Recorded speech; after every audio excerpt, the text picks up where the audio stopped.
This is CHS TV News. Good morning, Cathedral. I'm Grace. And I'm Corinne. And I'm Corinne with your morning announcement for Wednesday, November 5th. Let's start off the show with a message from Mr. Valeri. Dear staff and students, good morning. First of all, we'd like to welcome all the students who are here with staff members for Take Your Kids to Work Day. I know that'll be a great day for you, and we welcome them and wish them a great day. I have a very important announcement, as was referenced in the prayer. We have a new bishop for the Diocese of Hamilton. On November the 1st, the Feast of All Saints, Pope Leo announced that the Most Reverend Joseph Dombrowski, CSMA, from the Congregation of St. Michael the Archangel, currently the Bishop of Charlottetown, has been appointed the 10th Bishop of Hamilton. Previously, Bishop Dombrowski served as Auxiliary Bishop of London.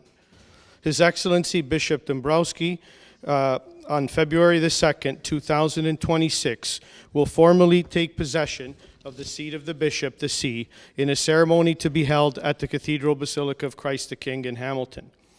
Bishop Dombrowski becomes the Bishop of Hamilton at the time of the appointment by Pope Leo XIV. So Bishop Crosby stated he is to be included in all Eucharistic prayers offered in the diocese effective immediately.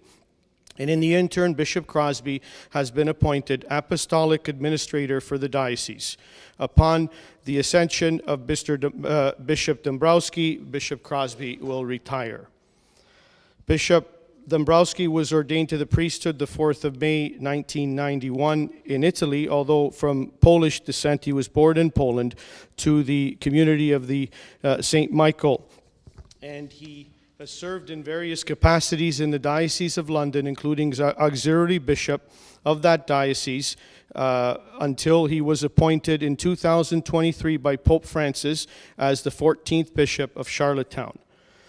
He speaks English, Polish, Italian, Spanish, and has also studied French, Russian, and Latin.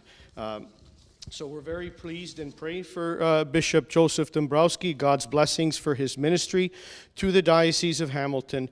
We also pray for the Apostolic Administrator, Bishop Crosby, for his many years of faithful service and dedicated ministry to the Hamilton Diocese, to the whole church, but also his pastoral leadership and significant impact on our Catholic school system for over 15 years. And he's visited Cathedral many, many times, as you recall, lastly in October for our anniversary. So we also pray for him, as well as Auxiliary Bishop Wayne Lopsinger, who remains, and Emeritus Bishops Anthony Tonis and Matthew Ustricki. And we are very grateful and happy. In the same year, we have a new Pope and a new Bishop for the Diocese of Hamilton. I also remind you to keep in our prayers, as was referenced very well in the prayer, between November the 1st and the 8th, we can pray for the souls in purgatory and gain an indulgence and offer it each day for a deceased person by ourselves being in the state of grace, of having gone to confession or receiving Holy Communion, visiting a cemetery or attending a church, and then just simply saying, on our Father, Hail Mary, glory be, Apostles' Creed, and on our Father for that soul. And on these days, the church gives us an opportunity to help them, and the souls will repay us immensely many times over when they get to heaven by interceding for us. We also today, I'd like to commend and congratulate in front of the school here all the honor roll award winners, as we have a ceremony at 9:30. Thank you for your commitment to excellence. Congratulations to our students, and we're proud of you. Thank you also to Ms. Frasso and all the staff that are involved in the planning of this honor roll assembly. Also, thank you to the staff that have coached and given their time for clubs and fall sports. Our best wishes also go to the football teams who are still playing in those fall sports, and all the staff who will obviously start the winter sports program, and we had that at our Mass today with the junior boys. Thank you to Ms. Craig and all the staff for their Halloween to Hunger, and students who, their great work of love has really made a difference in our community. Thank you for that. And lastly, we'd like to thank, on behalf of all our administration, all the staff, custodial, clerical, teaching, and resource for their work and dedication to our community. God bless you. I now turn it over to the anchors. Thanks, sir. Are you an English language learner writing the OSSLT? Join our OSSLT prep sessions for English language learners to get ready and feel confident for test day. Sessions will run today, tomorrow, and November 11th during lunch periods 3 and 4 in room 204. Bring your lunch, a charged laptop, and a pencil. Sign up by scanning the QR code on the scrolling announcements. Don't miss this chance to boost your OSSLT skills. Thank you from Mrs. Cinconi Barbati. Grade 11 and 12 students, this message is for you. Do you know if you have met your literacy requirements for graduation, or if you are scheduled to write the OSSLT next week? Please watch this short video to learn how to check your status.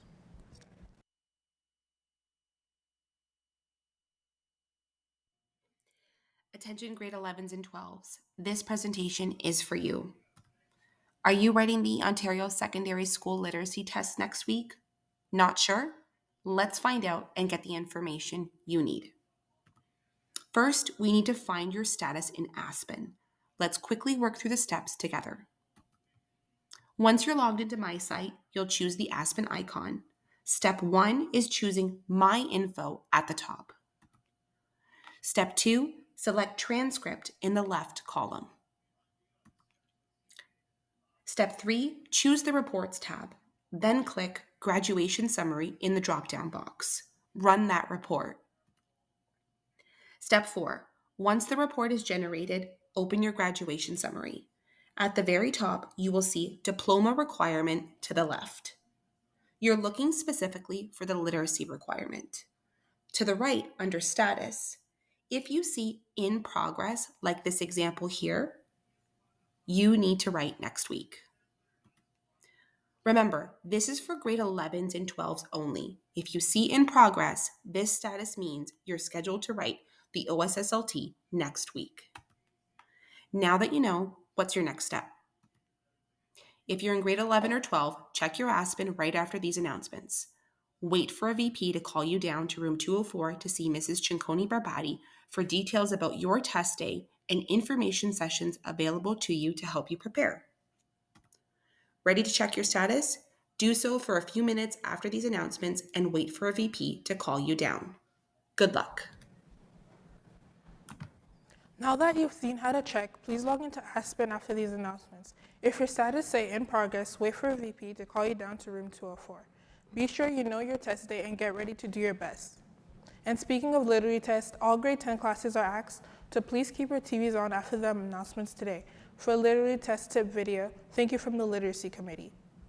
Students who have been invited to attend the Academic Achievement Awards this morning are asked to meet in the library at 8:45 a.m. after announcements. Families are asked to be in the library before 9:30 a.m. when the ceremony begins. And Halloween for Hunger planning team members are reminded of a quick meeting tomorrow after school. Passionate about celebrating different cultures and making our school a more inclusive place? The Diversity Club is starting up again, and this year we're making some exciting changes to better represent our whole student body. Everyone is welcome to join. Join us for our first meeting today after school in room 305. Students wanting to join but are unable to attend are asked to speak with Ms. Marquise or Ms. Dirka. And those are all of your announcements for today, Cathedral. Have a great day, Gales, and thanks for watching.